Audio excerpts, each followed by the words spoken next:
Assalamualaikum warahmatullahi wabarakatuh.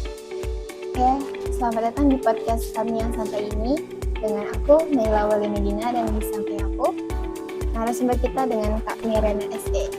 Oke, di episode kali ini kita bakal ngobrolin hal-hal yang penting banget buat kita semua.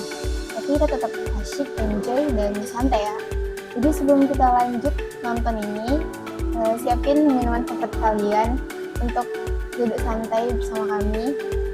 Dan mari kita mulai. Siapa tahu obrolan kali ini kita bisa membuka wawasan baru atau bikin hari kalian bisa lebih seru. Nah, yuk langsung aja.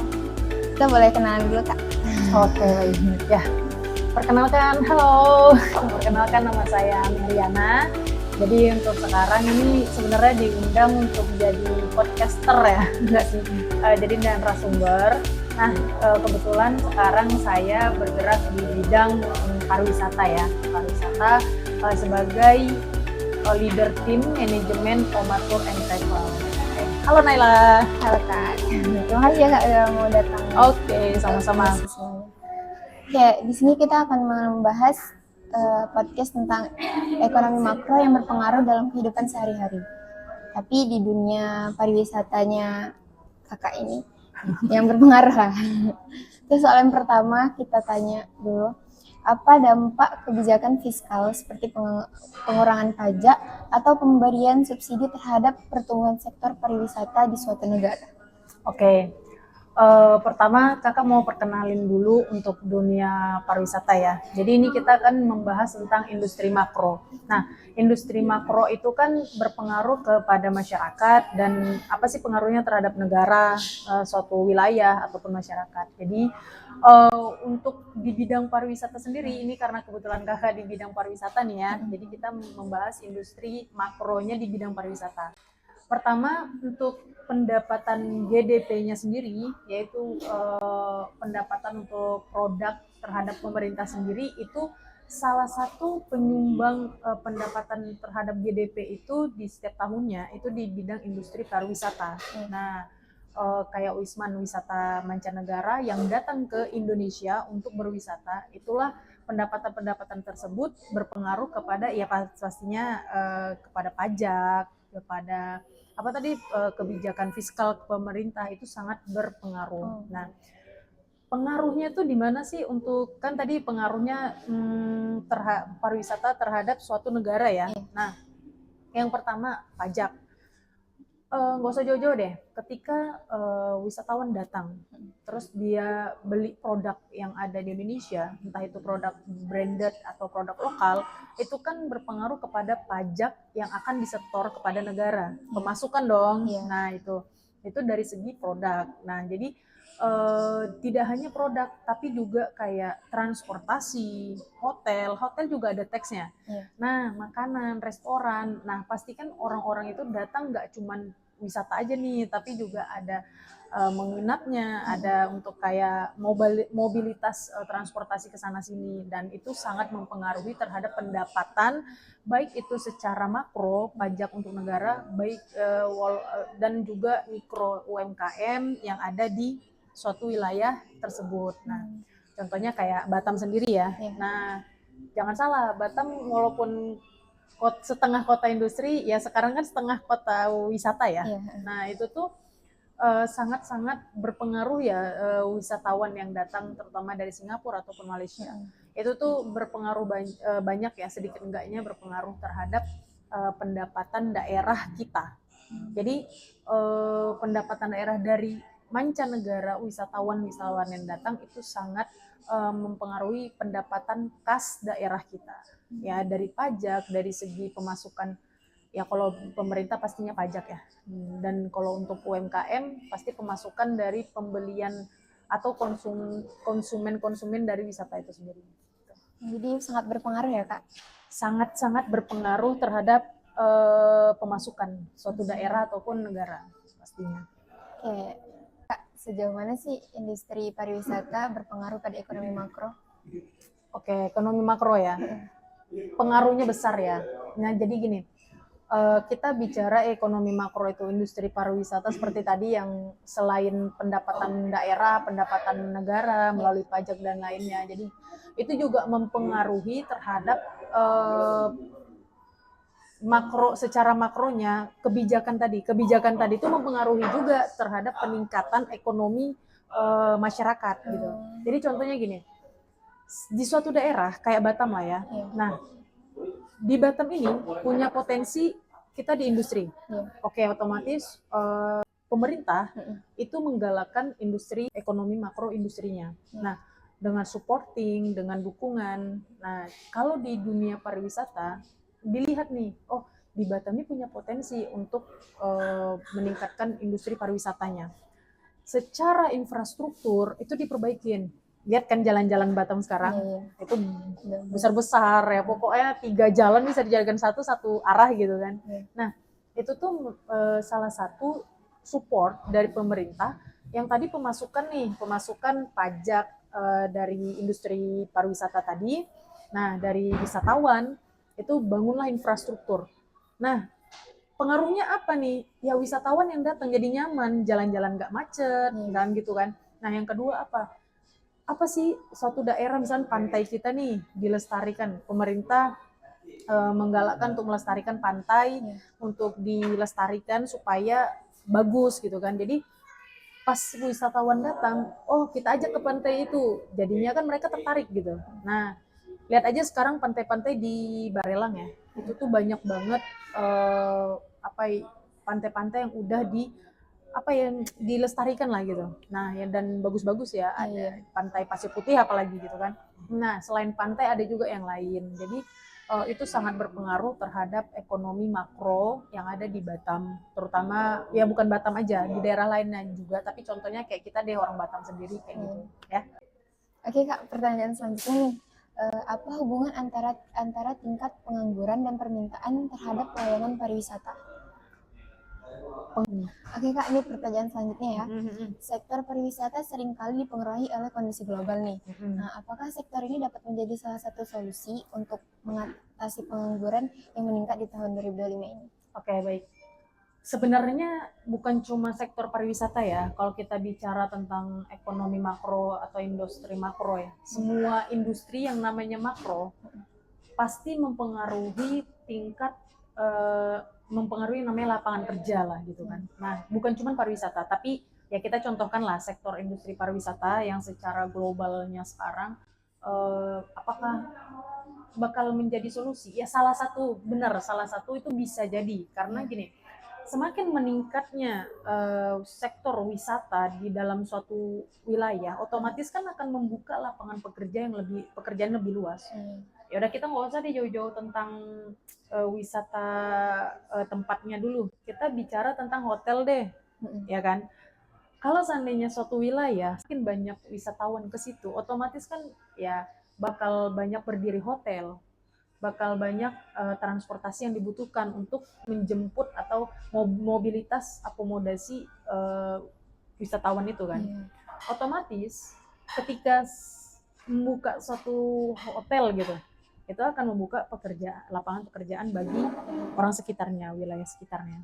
Nah, dan yang kedua, kalau misalkan nih makin banyak permintaan transportasi apa segala macam, ya kita butuh driver, ya nggak sih? Kita butuh driver dan kita butuh yang namanya guide, yang namanya tour leader, yang namanya ya kalau misalkan pemandu wisata kan namanya guide ya kalau di sektor wisata. Kita juga butuh yang namanya hotel, kita butuh yang namanya restoran untuk wisatawan itu tersendiri. Jadi kalau dibilang menjadi salah satu solusi, ya bisa jadi itu bisa menjadi salah satu solusi. Tapi enggak cuman sektor pariwisata. Jadi semua sektor industri ekonomi makro itu bisa menjadi solusi. Tapi bagaimana sih cara mengelolanya? Kembali lagi elemen dari pihak pengusahanya sendiri, swasta, dan pihak pemerintah, masyarakat itu harus bekerja sama. Nah, contoh kayak kalau dibandingin 2004 sama 2003, wisata Indonesia itu sangat meningkat wismannya yang datang, wisata mancanegara yang datang ke Indonesia itu di tahun 2024. Itu 20% naik ketimbang 2023. Kenapa bisa? Mungkin karena ya pertama pengaruh pandemi Covid. Nah, jadi kan Covid itu 2021 ya. 2019 2019 tapi 2 tahun kan. Iya. Cuman kan pengaruhnya nggak sampai di selesai Iya. COVID aja. 2 tahun itu masih Setelahnya. mempengaruhi ekonomi gitu kan. Nah, setelah wabah itu, pelan-pelan kan ekonomi itu kita perbaikin lagi. Nah, di tahun 2024 itu mungkin ekonomi sudah stabil Iya. sehingga orang-orang yang mau berwisata ya mempunyai Iya. dana gitu untuk wisata kembali gitu. Nah, jadi disinilah dimana pengaruh-pengaruh itu, elemen tadi itu bisa bekerja sama, ya terutama pemerintah dan masyarakat itu sendiri. Kalau pemerintah sudah membuat suatu sistem yang baik pengelolaannya terhadap suatu industri makro, maka masyarakat sebenarnya ikut. Tapi ya kembali lagi kebijakan yang diutamakan itu apa? Kerjasama, kebijakan dan kerjasama. Kalau seandainya kebijakan udah diterapin pemerintah, masyarakatnya nggak bisa diajak kerjasama, ya susah juga kan. Nah, jadi ya suatu industri makro bisa berjalan ketika masyarakat juga bisa diajak kerjasama, kita pun bisa membuka lapangan pekerjaan, dan pemerintah juga sudah membuat regulasi kebijakan yang membuat ekonomi makro itu berjalan seperti itu. Oke, kita lanjut lagi ke pertanyaan berikutnya. Dengan adanya perubahan besar nih di era modern, sekarang kan bagaimana nih kita bisa meminimalisir pekerja di sektor tradisional tidak kehilangan pekerjaan? Oke. Tradisional dalam arti kata sektor pekerja tradisional tuh dalam arti kata seperti apa nih? Kurang teknologi atau? Oh ya, oke. Nggak semua masyarakat tahu teknologi gitu ya. Oke, baik. Kan kita berbicara ekonomi dan teknologi sekarang itu modern, nggak bisa dilepas ya. Iya. Perekonomian sekarang sangat dipengaruhi oleh teknologi. Itu memang nggak bisa kita pungkirin di zaman era modern sekarang ya. Nah, apalagi ya sekarang udah ada AI kan, apa-apa tuh udah lebih mudah lah gitu kan. Semuanya. Nah, yang terancam tuh sebenarnya bukan cuman pekerjaan tradisional, tapi juga manusia itu sendiri. Karena ya bayangin sekarang itu apa-apa bisa digantikan AI. Iya. Kita waktu itu pernah mau terancam dengan mesin, ya kan? Iya. Tapi kita waktu itu sebelum adanya robot itu mesin. Nah, berapa persen mesin menggantikan pekerjaan manusia? Setelah mesin terciptanya robot. Ya, kalau sekarang kita lihat ya banyaknya dipengaruhi oleh AI ini ya kan. Nah, nggak menutup kemungkinan pasti ada sektor-sektor yang bisa digantikan oleh AI nantinya yang tadinya manusia yang ngerjain. Nah, itu jadi ancaman nggak? Sebenarnya nggak akan menjadi ancaman ketika manusia itu sendiri dia tetap mengikuti pengetahuan global dan pengetahuan modern sekarang. Mau gimana pun AI itu diciptakan oleh manusia. AI tidak akan menggantikan manusia kecuali manusia itu sendiri mengalah sama AI dari segi pengetahuan. Jadi ya memang kita tidak boleh menutup mata atau pokoknya kita nggak boleh menutup mata terhadap teknologi. Nah, bagaimana Kak kalau yang pekerja-pekerja yang memang gaptek gitu kan dan segala macamnya? Ya masih banyak sektor-sektor yang lain yang itu tidak bisa digantikan oleh AI. Contoh ya, dunia ekonomi makronya contohnya pengrajin yang di bidang seni itu tuh sangat sulit ya bagi kakak ya, itu pandangan kakak. Yang namanya kesenian itu tuh susah untuk digantikan oleh sebuah robot karena seni itu dibuat digabungkan sama ketika menciptakan sebuah kesenian itu digabungkan dengan perasaan, insting. Nah, itu yang tidak dimiliki oleh AI atau sebuah robot. Nah, itu juga sektor-sektor ekonomi yang belum bisa digantikan. Nah, gimana di sektor pariwisata? Terancam nggak gitu kalau kami sekarang? Jujur kami terancam dari segi informasi. Ya gimana sih sekarang itu banyak informasi yang bisa kita serap cuman dengan nanya AI. Hey AI, mau beli tiket nih misalnya kan, di mana hotel di sini nih gimana, udah langsung gitu kan. Nah, gimana sih tantangan itu Kak biar sebuah pariwisata ini tetap bisa dijalankan oleh kita, tidak semuanya itu dari AI. Pertama, tingkatan emosional apa, bukan berarti ya Kamu itu kita ikat emosional terus enggak, tapi dalam arti kata kenyamanan. Kenyamanan itu hanya bisa diciptakan oleh insting dan perasaan, layanan, service, ya kan? Nah, dan itu tuh bisa kita berikan dengan cara kita yang khas.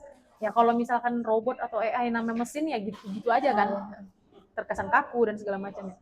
Tapi kita manusia bisa menciptakan sebuah kenyamanan yang ciri khas, yang berbeda. Nah, di situ dan memberikan solusi yang memang tidak didapatkan ketika dia berbicara dengan AI. Contoh ya, informasi itu nggak semuanya loh kita bisa dapetin solusi itu dari AI. Nah, contohnya gini, kakak udah pernah tuh, kalau misalkan kita nanya tiket pesawat apa segala macam, oke lah AI bisa jawab ya kan. Tapi ada satu yang tidak bisa kita dapatkan dari AI. Contohnya, ketika kita curhat sama AI nih, dapat nggak sih solusi kalau kita tuh pengen misalkan kak kalau misalkan kita nih bareng sama pacar mau jalan-jalan gitu kan, honeymoon atau apa segala macam, bisa nggak kita misalkan ngadain acara kayak kamarnya dihias dan segala macamnya, itu bisa nggak? AI bisa ngerjain nggak? AI bisa memberikan informasi, tapi bisa nggak dikerjain? Yang mengerjakan itu siapa? Secara teknis siapa ya kan? Tetap manusia kan yang akan contoh nih, dari AI kita dapatkan informasi, tapi misalkan yang mengerjakan untuk apa yang diinginkan itu tercapai, itu siapa? Tetap manusia. Robot bisa nggak? Bisa, tapi kan nggak semua itu bisa kita misalkan suatu hotel nih bisa mempekerjakan robot semua, enggak kan? Mau berapa dananya dan segala macamnya. Oh mungkin di masa depan bisa itu, tapi nggak segampang itu dalam jangka waktu panjang mungkin, tapi pasti antisipasi manusia itu pasti ada. Nah kalau untuk era sekarang, kita bicara era sekarang, secara teknisnya AI belum bisa memberikan solusi itu secara teknis. Mungkin secara visual AI sudah bisa memberikan informasi, tetapi secara teknis tetap manusia yang masih bisa mengerjakan itu. Nah, bagaimana sih caranya untuk memberikan kenyamanan dan segala macamnya? Pengetahuan manusia jangan sampai kalah sama AI. Walau ya kalau kita megang pariwisata nih, pengetahuan kita di informasi tentang pariwisata ya, kita walaupun nanti ujung-ujungnya kita pun bertanya dengan AI, usaha apa gimana caranya kita memberikan informasi juga valid kepada tamu. Contohnya seperti itu ya. Jadi di era modern sekarang, pekerja tradisional tetap bisa bekerja, tetap bisa itu, tapi tetap pekerja tradisional itu juga nggak boleh stay dengan dia yang gaptek. Itu intinya. Nggak boleh stay dengan dia yang gaptek. Oh aku gaptek nih nggak tahu apa-apa gitu kan, ya udah. Ya coba sedikit belajar. Jadi apalagi ya pekerja tradisional itu kan notabene-nya orang-orang yang sudah manula ya. Kalau yang anak muda sekarang yang nggak melek tentang teknologi, ya berarti something yang harus diperbaiki itu diri dia. Itulah intinya kalau anak muda. Jadi kita kalau walaupun kita menjadi pekerja tradisional, kita harus tetap belajar dikit belajar walaupun kita nggak tahu. Jangan sampai kita biarin aja walaupun teknologi itu maju, kita biarin jalan padahal kita ada di era digitalisasi. Iya benar. Jadi ya memang anak muda apalagi kan ya harus melek teknologi, tapi ya memanfaatkan teknologi, jangan sampai teknologi yang memanfaatkan kita. Tuh ya. Kita lanjut ke pertanyaan terakhir. Bagaimana sih saran kakak untuk para anak muda sekarang ini agar bisa lebih mudah untuk mendapatkan pekerjaan dan penghasilan? Oke. Kita kalau untuk pengangguran dan segala macamnya ya, sebenarnya kalau untuk industri makro sendiri menciptakan lapangan pekerjaan itu banyak industri yang menciptakan sebuah lapangan pekerjaan untuk membangun ekonomi makro gitu kan, ekonomi mikro maupun makro lah ibaratkan. Tetapi dalam arti kata di sini masyarakat itu yang namanya perusahaan nih, gue pengen dong dapetin staff atau karyawan, merekrut SDM yang berkualitas, pastinya kan, bener nggak? Nah pertanyaannya, kita sebagai anak muda yang sekarang menjadi SDM-nya, gimana berkualitas? Itu dulu, kualitas kita dipertanyakan, ya dong. Nah jadi kalau ditanya, gimana sih kak kalau biar kita nggak nganggur? Ya lo ningkatin skill dong, keterampilan skill gitu. Jadi keterampilan skill sekarang tuh sebenarnya lebih mudah, banyak yang gratis, nggak cuman harus bayar. Misalkan nih dia nggak sanggup untuk ngebayar les atau pelatihan atau apa segala macam, itu tuh bisa didapetin di mana? Secara otodidak bisa jadi. Contoh ya, kayak ya yang sekarang lagi kakak jalanin juga, belajar bahasa Inggris misalkan. Entah kekurangan waktu karena kerja kan, kadang kita waktu nggak ada untuk belajar bahasa Inggris atau apa segala macam, atau nggak sekolah gitu kan, nggak punya uang untuk les tambahan. YouTube banyak men, kan gitu. Sekarang tuh buku-buku bahasa Inggris tuh berserak, YouTube banyak gitu kan. Nah, banyak cara untuk kita bisa belajar free gitu. Nah, untuk ningkatin kualitas dan keterampilan. Jadi kalau ditanya nih anak muda zaman sekarang, Gen Z, mau itu milenial, jadi nggak cuman karena gen ya, tapi kalau mau nggak nganggur, intinya adalah tingkatin skill dan keterampilan. Nah, kayak kakak nih SE ya, sarjana ekonomi. Tapi kenapa bisa berkecimpung di dunia pariwisata? Dan bukan berarti kakak langsung bisa ujuk-ujuk datang ke dunia pariwisata langsung bisa gitu, enggak, tapi belajar.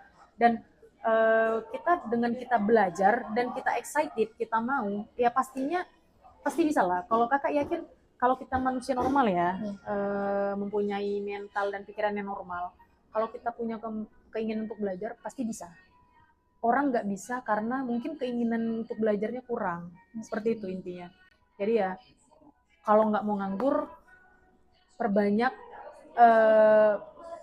belajar untuk meningkatkan asah keterampilan dan skill. Dan yang kedua, relasi.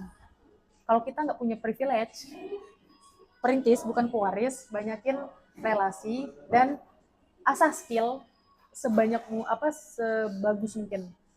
Fokus dan konsisten. Jadi kuasain satu skill yang memang ketika kita udah menguasai di situ, ambil pekerjaan yang memang sesuai dengan skill kita tuh apa. Seperti itu. Yaitu belajar dari kakak juga, bukan berarti kakak udah fokus di situ ya, tapi istilahnya memang skill yang dikuasain itu lebih baik untuk meningkatkan karir di dunia pekerjaan. Berarti kita sebagai anak muda harus lebih memperdalam skill kita dulu untuk mendapatkan kerjaan itu. Ya benar, jadi memperdalam skill, pengalaman untuk mendapatkan pekerjaan. Oke, baik, terima kasih Kak Mariana telah memberi kita ilmu, wawasan baru untuk mengetahui yang awalnya kita nggak tahu, jadi kita tahu pembahasan tentang ekonomi makro yang berpengaruh ke dalam kehidupan sehari-hari. Sebenarnya tuh pengaruhnya tuh banyak, cuman kita bisa bahasnya cuma sedikit aja dari sebagian itu. Oke, terima kasih teman-teman udah menonton. Terima kasih Kak Mary. Sama-sama. Semoga kita bisa jumpa lagi di episode yang selanjutnya. Ya, benar. Assalamualaikum warahmatullahi wabarakatuh. Waalaikumsalam. Bye-bye. Bye-bye.